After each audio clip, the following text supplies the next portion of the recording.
L'Iran participe pour la première fois aux pourparlers sur la Syrie.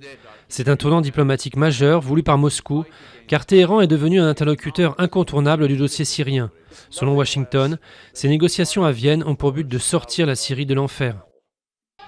Un numéro vert simplifié contre le harcèlement à l'école. Le 30-20 va remplacer un numéro à 10 chiffres qui était trop peu utilisé. La ministre Najat Vallaud-Belkacem va créer aussi une journée nationale non au harcèlement. Accord pour mettre fin à la grève des avocats.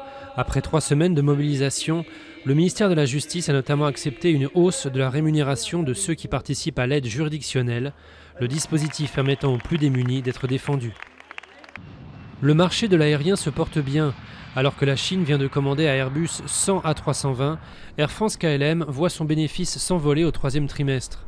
Mais la direction de la compagnie continue d'insister sur la nécessité d'efforts de productivité en plein conflit social en France.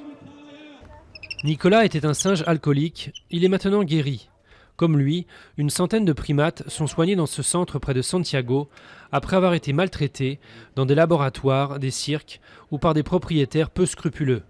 Le trafic de singes ayant tendance à diminuer, les responsables du centre soignent maintenant de plus en plus de reptiles.